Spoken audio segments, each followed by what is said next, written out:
1961, Western Amazon. I will not talk about the trees first. I will talk about what happened to us, because that is what stayed. We had pushed past the carved post at dusk, even though every scout told us not to cross that line after dark.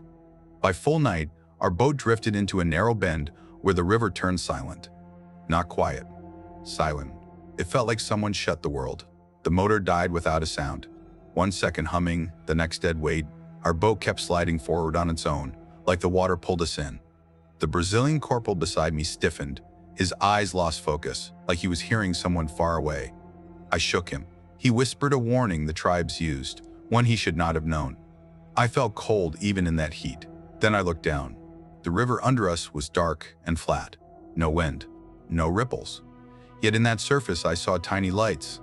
They were shaped like stars, but the sky above had clouds. That was the moment I knew we had crossed into a place we should not be. Before we start the video, hit the subscribe button to support the channel. I had been in 2 wars before the Amazon. Korea first, then smaller fights that never made the papers. By the time they sent me south, I thought I understood fear. I was wrong. What waited in the forest taught me a different kind of fear, the slow kind that sinks in before you notice. I was finishing a short assignment at Fort Bragg when a quiet colonel called me into a small office. A man in a simple suit sat with him. No name offered, no badge shown. The folder on the table looked old. The paper edges were yellow. On the top was a river name I did not know how to say, and a date from 1947 stamped faintly in the corner. They told me I was being sent to Brazil for a technical support mission. They made it sound clean. They did not say anything about lost men or old camps swallowed by vines. I flew to Rio in late spring. Heat hit hard even in the early morning. People moved fast in the streets, but the man who met me did not. He was the CIA officer assigned to the mission. Calm face, steady eyes, the kind of man who talks gently while holding back something. He said we would go upriver to join a Brazilian jungle infantry company and a group of American scientists. He called them survey teams. I knew from their shoes and their quiet that they were not. From Rio to Manaus, the world changed. The air thickened. The river spread out below the plain like a sheet of metal. In Manaus, I met the Brazilian captain, a sharp man with strong discipline but tired nerves. He kept watching the locals, especially the tribal scouts waiting near the docks.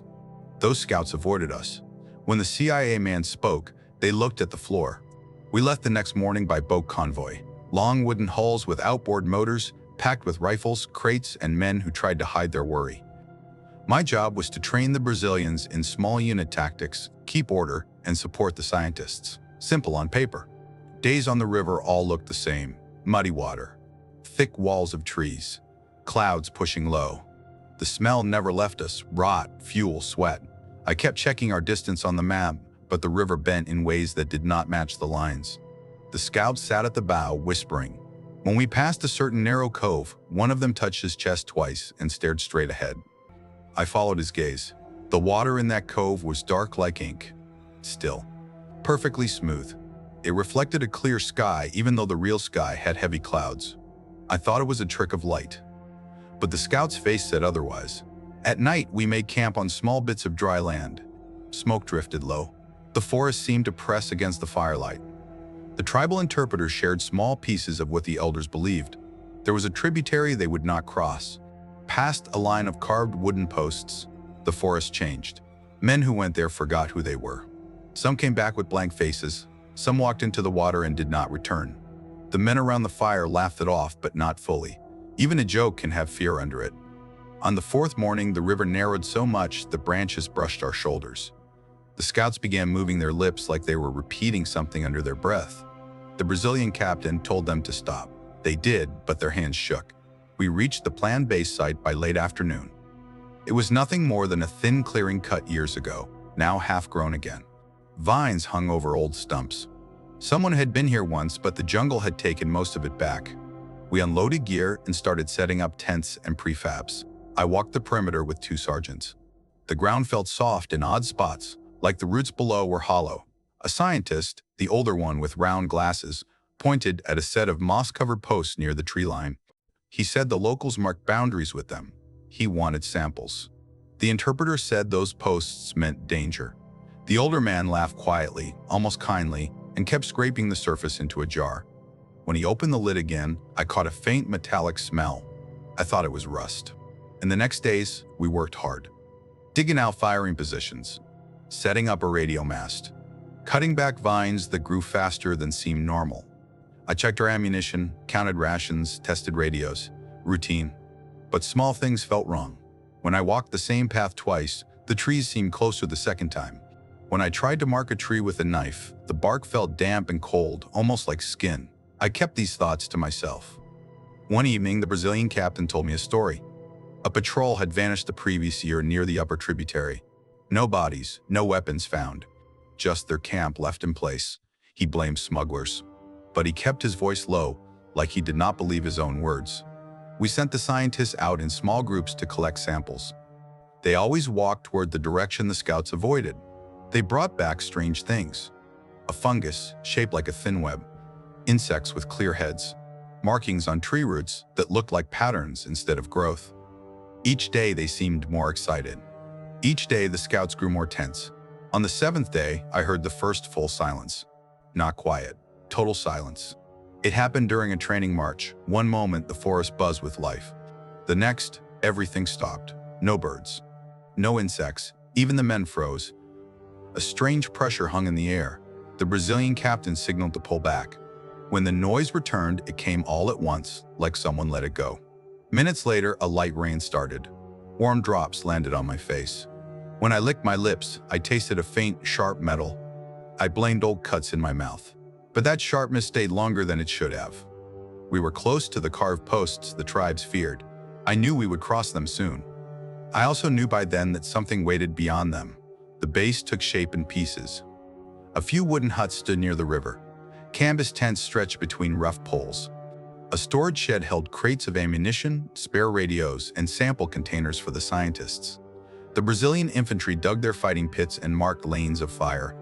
Every night the forest grew in around us again, like it did not want us there. I tried to bring order. I ran drills at dawn. I corrected formations. I watched the men's faces. Most kept steady, but some avoided looking toward the deeper trees. Even trained soldiers can feel when a place does not welcome them. The scientists left the wire almost every morning. They returned in the evening with bags of samples. One brought back a root section covered in a thin, pale film. Another carried jars of insects that twitched in a slow rhythm. They wanted us to write down the directions they walked, but they had trouble repeating them. Their paths seemed uncertain even to them. The tribal scouts stayed close to the river. They refused to sleep facing the forest. One night, I asked the interpreter if he knew why. He said the older tribes believed the trees beyond the carved posts shared one mind, not a spirit, not a god, something that moved through roots and soil, something that learned from anything that touched it.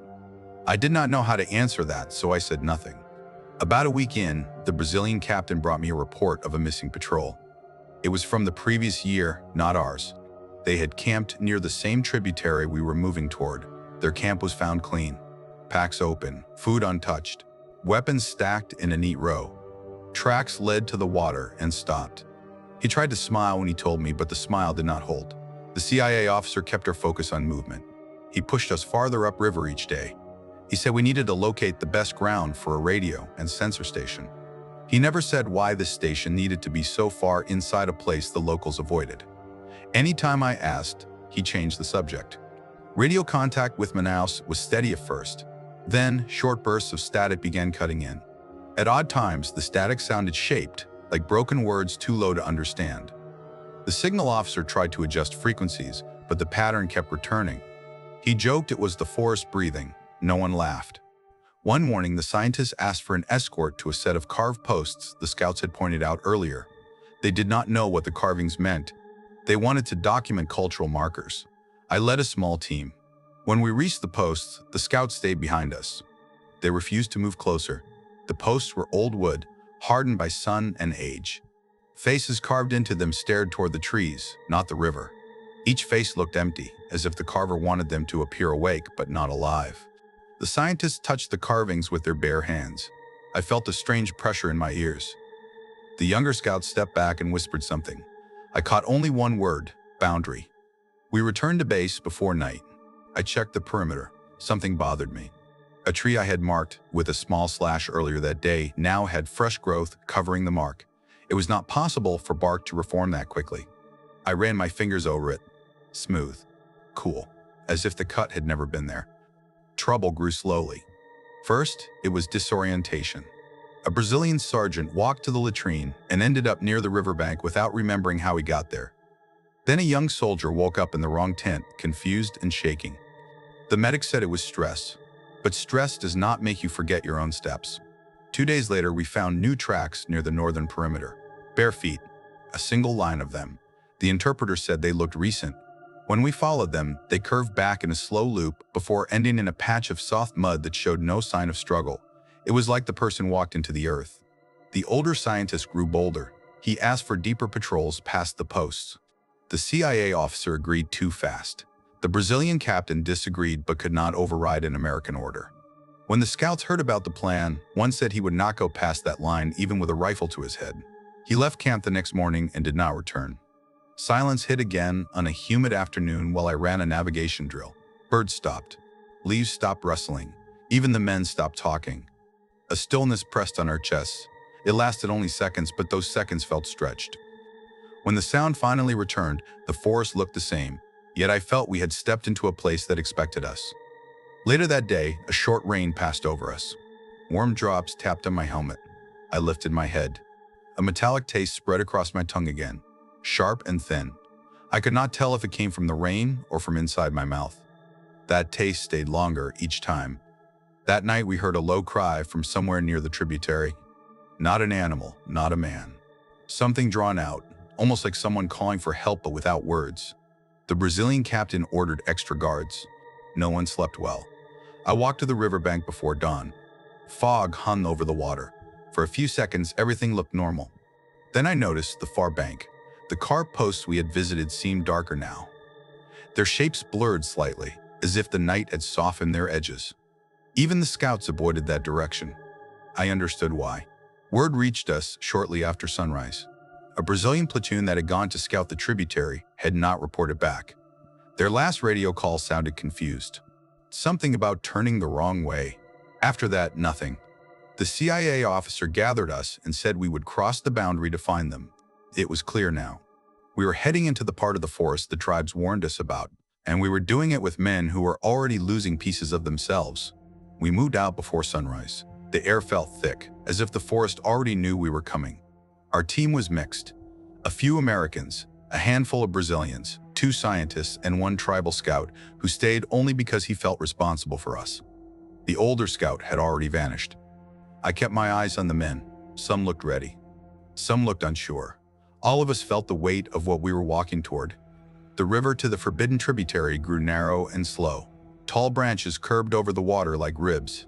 Birds called far off but close around us. Nothing moved. When we reached the car posts, the boat slowed on their own. The scout sat with his head lowered. He said the water beyond this line belonged to something else now. His voice shook. The CIA officer told him to keep going. The scout did, but tears ran down his face. We crossed the boundary. The river changed right away. The surface was too smooth. No driftwood floated. No insects skimmed it. Even the reflections looked wrong. I tried not to stare, but I kept seeing shapes under the water that looked almost like branches, except they shifted against the current. We followed the river until a small clearing appeared. It was the patrol's planned rest point. No sign of them. The Brazilian captain called out their names. His voice sounded small in the heavy stillness. Tents stood open, untouched. Packs lined the ground. Weapons leaned against the log in a neat row. It looked like the missing men had stepped away for a moment, but none had returned. I walked the perimeter. Fresh boot tracks circled the camp once, then headed toward a narrow side channel of water darker than the main river. The prints stopped at the edge. No slide marks, no broken twigs, nothing to show panic or struggle. It looked like the men had simply stepped into the water and vanished. The scientists examined the trees. Their bark was coated in a faint white film. When one brushed it with his glove, the film flaked off like dust. He said it was a kind of fungus, but he could not name it. The scout told him not to take samples from here, but the man ignored him. He filled 2 jars before moving on. We pushed deeper. The forest grew tighter. Some trees bent in slow arcs, almost as if guiding us inward. I checked my compass often. The needle drifted a few degrees each time. At first I thought it was my hand shaking. Then I held the compass against a tree. The needle spun in a lazy circle. The Brazilian captain stared at it and muttered a prayer. By midday, the heat felt unbearable. Sweat ran down my back. The air tasted dull and metallic. I wiped my mouth, but the taste remained. Men grew irritable. A few forgot simple directions. One soldier asked me the same question twice in under a minute and did not remember asking it the first time. We reached a stretch where the forest floor dropped into soft mud. One of the Brazilians stepped into what looked like shallow water. He sank nearly to his chest. The mud held him like thick glue. His eyes widened. He could not lift his arms. Two of us threw a vine across and pulled hard until the suction let go with a wet sound. His pants were torn and his skin had shallow cuts where the mud had scraped him. He kept saying the water felt cold, colder than any water in the Amazon should feel. We decided to camp on slightly higher ground before pushing farther. The scientists wanted to keep going, but the captain and I overruled them. Men were too tired. We set up small shelters and placed guards around the perimeter. The scout refused to sleep. He sat facing the dark, humming a slow tune. I did not understand the words, but the sound kept the men calm. At night, the forest dropped silent again. It happened so fast that even the guards stiffened. The air pressed against my chest. I reached for my rifle without thinking. Nothing moved in front of us, yet I felt watched. When the forest noise returned, it came in a soft wave, like breath released. I slept only a short time. A dream woke me. I was underwater, face down, but I could see a sky full of stars above me. They were sharp points of white light, far more than a normal sky held. I tried to lift my head, but in the dream my body felt pinned. Then I tasted metal again, stronger this time. I woke with dirt in my mouth and my hands pressed into wet leaves. The scientist who had taken the fungus samples from the first camp wandered from his shelter at dawn. We found him kneeling near the water, staring at his own reflection. When I called his name, he blinked slowly, like he was waking from a deep sleep. He said he had heard voices during the night. Not human voices, not words. More like a steady pull that felt familiar. He could not explain it well. I told him to stay close to the group. We kept moving along the tributary until we reached a bend where the water widened into a pool. The surface was pitch black. No ripples, no movement. When the sun hit it, the pool did not brighten, it stayed the same. The scout backed away and would not look at it. He said the old stories called such water a door. He would not say to where. The CIA officer ordered a closer look. Two men stepped near the edge. One pointed down. I saw it too. Tiny points of light moved under the surface. They looked like stars, shifting slowly in the dark. For a moment, I had the same feeling from my dream, the feeling of lying under a sky I did not know. The scout grabbed my arm. His grip was tight. He said we should leave before the water recognized us. We moved on, shaken but quiet. I checked the map again. The lines meant nothing now. Trails bent back on themselves. Landmarks shifted. A ridge we had passed earlier now seemed ahead of us. Even the river's sound changed. Sometimes it seemed far away when it should have been close.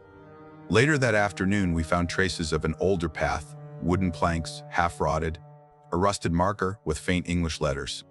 The scientists rushed toward it. The CIA officer followed fast. I felt a cold knot in my stomach. This was something American, something old, something forgotten on purpose. We pushed through the vines and stepped into a clearing that should not have been there. A row of metal sheds stood on stilts above a flooded patch of ground. Paint peeled off the walls. Faded markings showed American codes not used since the 1940s. The jungle had wrapped itself around the structures, pulling them inward. The place looked abandoned for many years, yet the ground around it felt disturbed, like someone had walked there recently. Inside the first shed, we found rotted tables, rusted tools, and broken equipment. Pages of notes stuck together in the damp. I picked one up carefully. The print talked about neurotropic fields, shared response patterns, and unexpected spread. The words meant little to me, but the tone felt wrong. It sounded like someone trying to keep control of something they did not understand. A locked room sat at the end of the walkway. The Brazilian captain forced the door open with a pry bar. The smell inside made the men step back. In the far corner lay bodies. Old uniforms, American dog tags. Their faces were mostly intact, even though their bodies had sunk into the wooden floor. Roots curled around their ribs and arms as if holding them. The scientist leaned closer, whispering that the growth patterns were organized. I pushed him back. We stood in that room too long. The scout refused to enter. He said the forest had already claimed the bodies. He said disturbing them would wake something deeper. I did not believe him before. I started believing him then. The CIA officer wanted samples taken from the bodies. The scientists agreed. Their excitement grew. My dread grew with it. The forest outside felt heavier, thicker. Watching. Night was coming fast, and I knew we had crossed more than one line.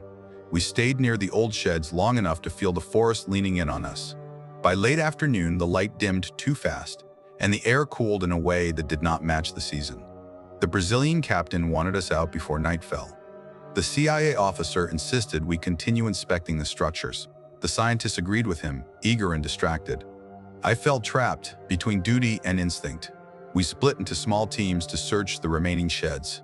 My group entered one raised platform with a warped door. Inside were rusting cages made for small animals. A few had metal tags with faded writing. Most were empty. In the far corner lay a broken glass container and a clipboard with pages fused together by moisture. I peeled them apart. The top page had a sketch of a rat's brain with branching lines beneath it that looked more like root systems than neural paths. I put the pages back. Some knowledge is better left alone. Outside, one scientist knelt near a supporting post. Pale growth curled along the wood. When he scraped it, the flakes drifted into the air like dust. The scout told him to stop. His voice trembled. The scientist did not listen. He leaned close to the post, staring as if trying to understand a pattern inside it. I called his name twice before he turned his head. His face looked blank, as if caught between thoughts. We gathered by the riverside of the clearing as night settled in. The jungle had gone still again. Men spoke in low tones. The captain and I agreed to leave at first light, bring the evidence to base, and demand an evacuation order. The CIA officer did not argue. His eyes were fixed on the sheds, as if he saw something there none of us could. Heavy rain started soon after. We pulled tarps tight and crouched under what shelter we could. The ground shook softly each time thunder rolled. The scientist stayed awake, writing notes under dim lamps. The scout covered his ears and rocked slightly. He whispered that rain carried voices in places like this. The men tried not to look at him, but fear spreads quietly when one person cracks. Sometime after midnight, I jerked awake. A flash of lightning lit the clearing. For a moment, the black water under the sheds glimmered with tiny lights, like stars trapped beneath the surface. When darkness returned, the lights stayed burned into my thoughts. I turned to wake the captain, but he was already sitting up, staring toward the same spot. We left early. The sheds felt wrong at sunrise. Vines that had been still the night before now curled higher up the metal walls, as if they had grown hours' worth of length in a single night. The ground felt uneven. Footpaths we made yesterday now bent in new angles. An hour into the march back, the scout stopped. He pointed at a large tree. Its bark was covered in that thin white film, much thicker than before. The pattern spread upward in a spiral. It looked like someone painted it, but no human hands had touched it. The scientist tried to sample it again. I told him no this time. The scout thanked me very quietly. Radio contact weakened the farther we walked. The signal officer tried new frequencies, but the static grew worse. When noise faded, a soft pattern of sounds replaced it. Not words, more like breath, broken into uneven beats. He wiped sweat from his forehead and said he had never heard anything like it. The others wanted to shut the set off. I told them to keep it on in case the missing Brazilian platoon tried to reach us. By midday, we found the remains of a trail we had used on the way in. But it did not match our memory. Landmarks were shifted. A fallen tree we stepped over earlier was now upright. The men looked at me for answers. I told them to stay close and follow formation. I did not have answers. We reached a log bridge near a shallow part of the river. The water below looked darker than it should. The scout refused to step on the bridge. He said the roots beneath the water were moving. I bent down to check. I saw only shadows at first. Then I noticed a shape twist slowly under the surface. It did not look like a fish. It looked like a long, thin branch drifting against the current. When I blinked, it was gone. We kept moving, but the men were losing focus. One Brazilian soldier asked me where his rifle was, even though it was in his hands. Another forgot the name of the scout. He had spoken to that same scout every day since we arrived. The scientist wrote these lapses down with interest, not concern. Late in the day, we reached a fork in the trail. We had taken the left path when coming in. It should have led back toward the river, but now the left path looked unused, full of fresh growth. The right side looked recently cleared. The Brazilian captain cursed under his breath. The scout said the forest was folding around us, making new paths and closing old ones. The CIA officer insisted the right path was correct. The scientist backed him up. We had no choice. We followed it. The path led us into a hollow where the air felt colder. A large tree in the center had deep grooves carved into it. Not tools, not animals. The grooves curved like letters from a language I did not know. The scout covered his eyes when he saw it. The scientist stared at it like it held answers to a question he had been chasing for years. Something cracked in the woods behind us, not loud, just sharp enough to make every man turn. Nothing moved. The jungle looked too still. Leaves hung without sway. The silence stretched again, heavy as stone. I tightened my grip on my rifle. The Brazilian captain lifted his hand to signal. Before he finished the motion, the silence broke. The forest sounds rushed back in a messy wave. We left the hollow fast. No one spoke. Even the CIA officer stayed quiet now. We pushed until the trees opened slightly and the river came into view again. Relief ran through the men, but it lasted only a moment. At the water's edge lay a boot. A single boot. It had belonged to a Brazilian sergeant. He had been missing since the night before. The boot looked clean, as if someone had placed it there. The scout bent down slowly. He touched the mud beside the boot. No tracks. No drag marks. Nothing. He stood and whispered that the forest had taken him gently. His voice cracked at the end. We returned to camp close to dusk. The men walked in silence. The forest watched. I felt it watching. Every sound seemed faintly shaped, like it carried intention. Even when we reached the wire of our base, that heavy feeling stayed with me. I knew then that we had crossed a point we could not step back from. And the worst part was, the base was no longer outside the danger. It was already inside it. Back inside the base, nothing felt the same. The air had a weight I could not explain. Men walked slower, as if confused about where they were supposed to go. The Brazilian captain tried to get control, but even his voice sounded distant. The scientists rushed straight to their hut with the samples. They acted excited, almost relieved, as if what we found out there proved something they had hoped for. I went to the small storage room where we kept papers from the old sheds. I read through the pages we recovered.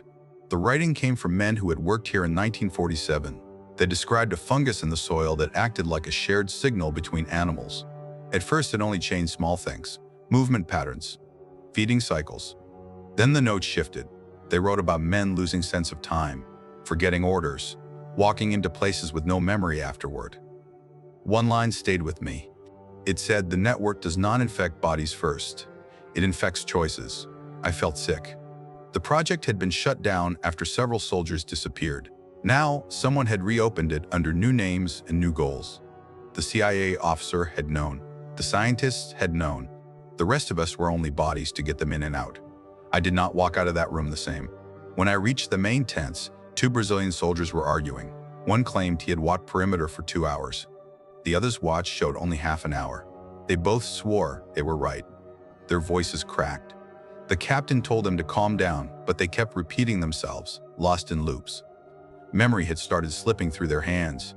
That night, the radio operator called me over. He had the headset off and held it like something alive.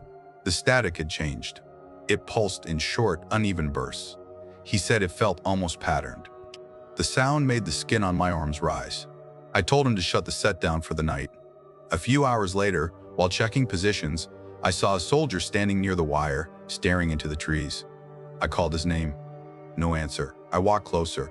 His eyes looked dull, unfocused. When I put my hand on his shoulder, he jolted awake like I had shaken him from a deep sleep. He said he thought someone had been calling him. No voices reached us, only silence hidden under the regular forest noise. The scout found me near dawn. His face looked thin, like he had not slept at all. He said the forest had shifted during the night. He said it the same way someone might say the tide moved. He told me our camp now sat inside the first layer of the boundary. I asked how he knew. He touched the ground with his palm and said it remembered us now. Before I could answer, the sentry at the river called out. Something floated in. A wooden crate from one of the missing Brazilian patrols. Inside it were rations still sealed, a radio battery, and a wet shirt folded neatly. The men stared at it like it might move. The scout whispered that the forest was giving things back in pieces, keeping the rest. The CIA officer came over. He told the captain and me we needed to prepare a second crossing to continue the mission. His voice stayed calm, but his eyes had changed. He looked past us, not at us, like he was already thinking of something farther ahead. I realized then we were no longer just following orders. We were being pulled by something we did not understand, and it was pulling us deeper. Small things began slipping first. A soldier walked from the tents to the cook area, then asked why he was there. Another forgot where he placed his rifle, even though it hung from his shoulder. Men tried to hide their confusion, but their eyes told the truth. They were losing the thread of their own days. The scientists tracked every lapse with interest. One drew charts on a board inside their hut marking sleep patterns, speech changes, and moments of confusion. He said the field around us was expanding. He smiled when he said it. That smile stayed with me in a way that felt wrong. By late afternoon, the radio produced a new sound. Not static, not interference. A thin whispering tone that rose and fell. The operator turned pale. He said it reminded him of someone breathing close to the mic. When he placed the headset on the table, the sound seemed to vibrate through the wood. I made him disconnect the cables. Even then, the echo felt like it stayed in the air. Outside the wire, the forest shifted again. Trails bent. Fresh vines fell across paths we had cleared only a day before. At the far edge of the clearing, the scout pointed to a tree whose bark glowed faintly in strips, like a pattern spreading upward. He said the forest was learning us. He said this quietly, as if speaking too loud might call something closer. Around dusk, we checked the riverbank. Something floated near the mud. A single object. A boot. I recognized it at once, the missing Brazilian sergeant's. The same man whose tracks had ended at the water's edge. The boot was clean, almost fresh, as if it had never spent a night in the forest. We found no prints, no drag marks, nothing but the boot placed gently in the mud. The scout knelt beside it. He pressed 2 fingers into the wet earth. He whispered that the forest sometimes returned pieces of men but kept the rest. He did not explain more. Tension spread through the base. Men slept poorly. Some woke in the wrong tents. One soldier woke near the river with his hands in the mud. He did not remember walking there. The Brazilian captain tried to keep control, but fear moves fast when reason thins. Not long after midnight, a soft cry came from the deeper trees. Not human, not animal. A stretched sound, like something calling through water. The guards froze. The air felt heavy again, thick with that same stillness we had felt near the sheds. Even breathing felt too loud. The CIA officer walked out from the hut, calm as ever. He said the mission would continue at dawn. He talked as if nothing we had seen mattered. As if the missing men, the changed trails, the strange silence were nothing more than distractions. His eyes did not look right. They looked distant, almost hollow. I realized then that we were already beyond the point of clear decision. Something around us had begun shaping our hours, bending our sense of place and time. I could feel it inside the camp, pressing closer each moment. And dawn was bringing us toward a fight we were not ready for. Dawn came without color. The light felt thin, almost drained. Men moved slowly, rubbing their eyes as if waking from dreams they could not shake. The Brazilian captain tried to speak to the platoon, but half the men stared past him, distracted by something in the trees. I walked the line, forcing eye contact, reminding them where they were, reminding them who they were. Some blinked, like they were returning from far away. The CIA officer ordered a new patrol toward the tributary. He said we needed to locate whatever drew the missing men. His voice was steady, but something beneath it felt wrong. He no longer reacted to fear or confusion around him. It was as if he had stopped noticing us as people. The scout refused to go deeper. He said the boundary had closed behind us. He said the forest now knew each of our steps. He asked me to listen. At first I heard only the usual chatter of insects. Then the jungle fell silent once more. Not slowly, not fading. It stopped like a breath held tight. Every time that silence came, something followed. Every man in camp knew it. It lasted only a moment, then the noise rushed back. Birds called again. Leaves rustled. But the feeling stayed fixed inside my ribs. We moved out in staggered formation, keeping rifles raised, watching every shadow. The trees shifted in small ways. A shape that looked like a branch at one second resembled a shoulder the next. Nothing moved openly, yet my nerves kept telling me we were not alone. Halfway through the march, we heard gunfire far off, short bursts. Not ours. The Brazilian captain said it came from smugglers or guerrillas. They must have been watching us for days, thinking we were another patrol to ambush.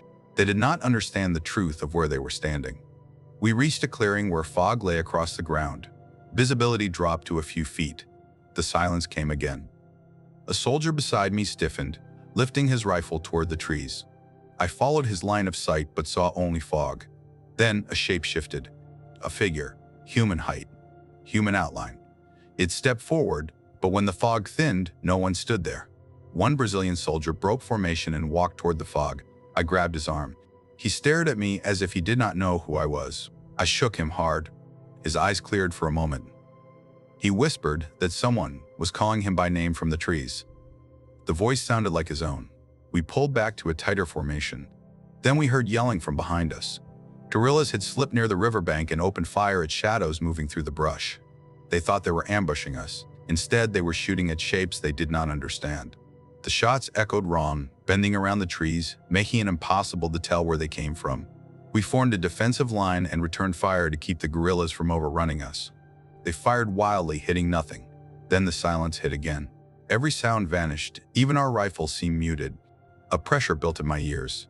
When the noise returned, the guerrillas were already scattering, fleeing into the trees as if chased.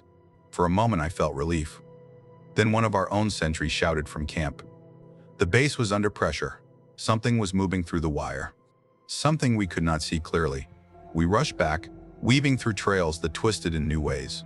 Landmarks shifted with each turn. The scout guided us by smell and wind, not by sight.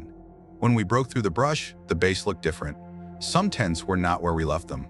The radio hut seemed farther from the river than before. The air felt thick, almost warm against the skin, as if the forest had drawn closer and wrapped around the clearing. The radio operator lay on the ground with the headset beside him. His lips moved, but no sound came out. His eyes were wide, staring at nothing. When I lifted him, he whispered that he had heard a pattern in the static. He tried to describe it, but his voice faltered, as if speaking the shape of it was too heavy for his throat. The scientists were divided. One said we were close to understanding the network, that everything happening around us proved its reach. The other said we needed to leave now, that we had crossed too far and the field was feeding on anything it touched. They argued in the open, their voices sharp in the heavy air. The Brazilian captain pulled me aside. He said we were losing men even when they stood right in front of us. He said the forest had a rhythm now. It moved when we hesitated. It waited when we pushed forward. He asked me if I felt it too. I did. The helicopters finally came. 2 of them. Their blades beat the air hard enough to shake leaves from the branches. The first chopper hovered low over the landing strip. The pilot radioed down that the treetops below him were shifting in a pattern. He said the movement looked like a single thing breathing. His voice cracked. He tried to land, but the sight shook him. He pulled up too fast, sending a blast of wind across the camp. That wind carried spores and dust from the ground into the air. Men coughed and wiped blood from their noses. The metallic taste returned, sharp and steady. The scout covered his face with his hands. He shouted that the forest was awake now. The helicopter turned and left. The second circled once, then followed. Neither returned. The camp fell into a heavy stillness. The sky darkened even though the sun was still high. The Brazilian captain looked at me and said we were on our own. And he was right. The forest had closed around us. It wanted us to stay. Night came fast, as if someone dimmed the sky by hand. The camp felt smaller, pressed tight between the trees. Men stood close to the fire, weapons in hand, watching every shadow. The Brazilian captain walked the line again and again, speaking softly to steady his men. The scout sat on the ground with his palms flat on the soil, whispering a tune he said helped slow the pull around us. The silence came one more time, heavy, absolute. I felt it in my teeth. Shapes flickered between the trees, not fully formed. Some looked like men we had lost. Some looked like pieces of animals stretched too thin. None stepped into the light. When sound returned, it returned in uneven waves, like a forest trying to remember how to make noise. The scientists argued again. The older one said we were standing inside a living system that learned from us. He said it was reacting to our thoughts, not just our steps. The younger one wanted to burn the samples and retreat. The CIA officer dismissed both. He said this network could change warfare. He said losing a few men meant little if the discovery was worth it. That was when the Brazilian captain lost patience. He told the CIA officer that no discovery was worth men walking into their own deaths. Voices rose. The CIA officer stepped forward. His expression did not change, but his tone did. It sounded empty, like someone speaking words handed to him. He said the mission would continue deeper, and he said it with calm certainty, as if the choice no longer belonged to him. Then the ground trembled. Soft, barely felt, like something shifting beneath the roots. Leaves shook without wind. The scout cried out and stumbled back. He said the forest knew our intentions now. He said we had forced its hand. The silence hit again, harder this time. Men clutched their ears. The corporal beside me dropped his rifle. From the far edge of camp came a low, stretched sound. Not a voice, not an animal cry. Something in between. It rose slowly, like breath drawn through a long tunnel. Then chaos broke. Vines slid across the ground in thin lines, curling toward the tents. They moved slowly, but with direction. One wrapped around a soldier's boot. He kicked hard until it snapped. Another vine reached for a lamp, knocking it over and plunging part of the camp into darkness. Shapes moved between the trees. Some stepped forward only to vanish when shadows shifted. Every man fired at least once, but each shot struck only trunks or earth. Bullets echoed back strangely, as if the forest bent the sound. Then the guerrillas returned. They emerged from the far bank in confusion, shouting and firing at whatever moved. They did not know what they were facing. Their gunfire tore leaves and branches, adding to the panic. The Brazilian captain yelled at them to stop shooting, but they could not hear him over their own fear. Two groups collided in the smoke and fog. Men fired at shadows, not knowing who stood ahead. A Brazilian rifleman fell with a wound that came from behind, not from the trees. A guerrilla stumbled out of the brush with his hands shaking, saying something had followed him out of the dark. He collapsed before he could finish. I grabbed the CIA officer and pulled him behind a crate as bullets ripped through the air. His face showed no fear, only focus. He kept staring toward the trees, as if listening to a voice none of us could hear. I shook him hard. He blinked once, then looked away from me like I was a distraction. The younger scientist ran to me. He said if we did not destroy the remaining samples and the old facility, the system would grow stronger. He said the network could spread through roots, water, even spores carried by wind. His voice shook, but his words felt true. I believed him. The Brazilian captain joined us. He said we had few men left who were still thinking clearly. He said we had one chance to break whatever held this place. The scout pointed toward the river, toward the carved posts. He said that spot was where the forest song began. If someone held ground there, even for a short time, the forest would hesitate. It would give us a moment to act. I asked who could stay there. The scout stepped forward without pause. He said his elders once sang to hold the boundary closed. He would do the same. His voice did not shake this time. We moved fast. The captain gathered the men who could still walk straight. The younger scientists helped me place charges around the sheds, the old lab rooms, and the main sample hut. Vines brushed our boots, but they did not reach fast enough to stop us. The silence came again once, then lifted. We lit the fuses and ran. Roots shifted underfoot as if trying to slow us. The air thickened, warm and metallic. My tongue burned with the taste. Behind us, the first explosion sounded like a heavy breath being forced from deep underground. The sheds shook. Flames rose between the trees. Then the second blast rolled through the earth. Trees bowed outward, leaves falling in sheets. The ground rippled like something alive pushing itself free. We reached the boats just as a wall of silence swept across the clearing. It moved toward us like a slow tide. Men panicked. Two jumped into the river before I could stop them. They swam toward the quiet water with calm faces, as if they recognized something familiar. The scout's singing rose faintly through the trees, soft but steady. It drifted like a thin thread holding the boundary open. The Brazilian captain and I shoved the boat into the water and pulled the others aboard. The motor refused to start. I cursed under my breath and pulled again. On the second pull, it roared alive. We pushed forward. The river behind us flattened. The surface turned smooth and black. Tiny lights moved under it. Stars. Too many. Not part of any sky I knew. The scout's voice faded. We rounded a bend. The silence chased us for a few seconds, then thinned as the forest drew back. Time blurred. I remember steering. I remember the captain gripping the side of the boat. Then I remember nothing until a bright light hit my eyes. A Brazilian gunboat had found us. Men dragged us aboard. They asked how long we had been on the water. Our watches did not agree. Some showed minutes, others showed hours. The scout was not with us. We never found his body. They flew me to Rio the next morning. I woke in a small hospital room with curtains drawn tight, the light thin and soft. My arms were wrapped where the vines had scraped me. My legs felt heavy, as if part of the forest still clung to them. A doctor said I had fever from infection and exhaustion. He blamed the jungle. He did not ask what I had seen. Maybe he already knew not to. The CIA officer visited soon after. He wore a simple suit now, clean and pressed, no sign he had ever stepped into the forest. He spoke calmly. He said we had faced an ambush by armed groups. He said the site had been destroyed for safety. He said the missing men were lost in combat. His voice never changed once. He handed me forms to sign. The pages told a story that did not match anything we lived through. I asked about the scout. The officer said the river was rough and the darkness confused everyone. He said men slip away in places like that. He did not say his name. He did not ask mine again either. When he left, he walked with a steady step, as if nothing had touched him inside that forest. A few days later, I sat through long debriefings. Uniformed men asked tight questions. Every time I mentioned strange silence, shifting trails, or black water with lights beneath it, they wrote nothing.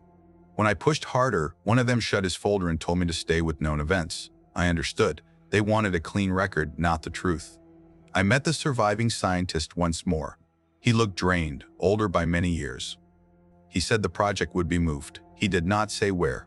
He asked if I had heard any strange sounds since leaving the forest. I told him no. It was a lie. The faint metallic taste had returned twice, once during a passing rain, once in a dream. I kept that to myself. When I finally left the hospital, the sun felt sharp on my skin. The city noise should have comforted me, but instead I kept glancing at puddles along the street. Any patch of dark water made my chest tighten. I had to look away each time. They sent me back to the States quietly. No ceremony, no discussion. My record showed a simple advisory mission, nothing more. The Brazilian captain returned to his unit with no mention of the men we lost. His eyes during our last handshake told me he carried the same weight I did. Weeks passed, but the forest stayed with me. I misplaced small things and found them in places I did not remember walking to. I lost track of time in short stretches. Once I stood at my kitchen sink with water running and no memory of turning the faucet on. Doctors blamed stress. I agreed because the alternative felt worse. I read the newspaper daily, checking for any word from the Amazon. Nothing ever appeared. No reports of lost scientists. No mention of the guerrillas who had run into something they never understood. No sign of the Scouts tribe asking questions. It was as if the land had swallowed the truth and held it deep. I tried to forget. I tried to return to routine. But some nights I woke with the same dream. I was lying face down in water that held a sky beneath it. The stars were sharp and quiet. They did not match any map I knew. When I lifted my head, the sky above me was empty. Every time I woke from that dream, I tasted metal. No one else saw those signs. No one else felt the silence pushing in from the edges of memory. I kept it inside, hoping distance would fade it. It did not. And I knew the story was not finished with me yet. Years moved on, but the memories stayed close. I tried to fill my days with work, simple routines, anything steady. Then I was sent to Vietnam as an advisor. The jungle there was different, open in places, harsher in others, but never quiet in the same way. Even so, I could not shake the habit of listening for those sudden drops in sound. In one camp, I passed a group of American scientists testing sprays on plants. One wore the same tired expression as the younger scientist from Brazil. When he saw me, his eyes widened a little, as if he recognized something in my face. He did not approach me. He did not need to. I heard him mention network behavior to another officer. The words made my stomach tighten. I understood then that the project never ended. It only changed names, moved to new places, and found new hands willing to carry it forward. Nations always look for an edge. They never think about the cost until the cost rises too high. After Vietnam, I drifted between small assignments. Nothing stayed steady. My mind wandered at times, slipping into short blanks. Most people around me did not notice. I learned to hide it well. I learned to breathe slow when the metallic taste returned. One job took me back to Brazil many years later as a consultant for a dam project. The engineers took me across a wide stretch of water created by the new reservoir. They were proud of the work. I said little. When we reached the far edge, I asked for a moment alone. The valley where our base had once stood was gone, flooded. A vast sheet of deep water covered everything. The surface looked ordinary at first glance. Then a cloud passed overhead. The reflection in the water did not match the real sky. Small, sharp lights shimmered beneath the surface, faint and steady. They blinked in slow patterns. The silence around me thickened for a few seconds, just like before. Not full, not total, but enough to make my breath pause. When sound returned, I stepped back from the edge. I told the engineers I felt unwell and left early. In the years that followed, news came from small river towns near the new reservoir. People walking into the water at night. Sudden confusion. Groups getting lost in places they knew well. Nothing large enough to make national headlines, but consistent enough to feel familiar. I kept those clippings in a drawer. I read them more often than I should have. Sometimes I woke late at night and checked the windows, making sure no patch of still water lay outside. Sometimes I dreamed of the scout standing near the carved posts, singing with a calm face as the forest closed around him. I wondered if he had known his fate from the start. I wondered if he had accepted it as part of something older than we could understand. As the years passed, fewer people remembered that mission. Most never knew it happened. Even I started doubting pieces of it, the way memory blurs at the edges. But the same three signs stayed sharp. Silence that felt shaped, water that held its own sky, and the metallic taste that came with the rain. That part never faded.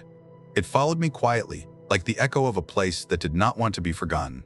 By the time I reached old age, I knew I could not outrun what I had seen. The world had moved on, but something buried under that reservoir had not. It waited, patient, growing through roots and soil, spreading through new waterways. And I carried its memory inside me. A piece returned the way the forest sometimes returned pieces of men. I wish that were enough to keep it still. Now, in these last years of my life, I tell this story because memory feels lighter when spoken. I do not claim full truth. Age reshapes details, and the forest took more from me than I understood at the time. But I know what it felt like to stand in a place that watched us, learned us, and moved around us with purpose. I know the warnings the tribes gave were not superstition. They were knowledge carried through many generations, earned the hard way. I think often about the scout. His calm voice near the boundary. His steady steps even when fear sat heavy on all of us. He knew the cost, but he stood there anyway. I carry that with me more than anything else. Courage without pride, duty without reward. When rain falls now, I sometimes taste a faint trace of metal. It passes quickly, but each time it returns, I feel a small tightening in my chest. It reminds me that some places do not close behind you. They stay open, waiting for a moment when memory slips and the old paths show themselves again. I do not expect anyone to believe everything I have said. Stories from the Amazon often fade into mystery. But I speak because silence can be dangerous. It leaves space for things to grow in the dark. The forest taught me that. Warnings matter even when they sound like fear, especially then. If there is one thing I want to leave behind, it is simple. Some lines should not be crossed, even when the world asks for progress. Some ground belongs to itself. Some waters hold old truths that do not welcome new ones. And when a people tell you their land remembers, listen to them. I still see that river sometimes when I close my eyes. The dark surface, the small lights shifting beneath it, a sky turned upside down, and I feel again how the air held its breath, waiting for us to understand we were never in control. That is the part that stays with me, and that is why I finally chose to speak. If you like this video, give it a thumbs up. And for more amazing horror stories, just click the ones showing right now on your screen.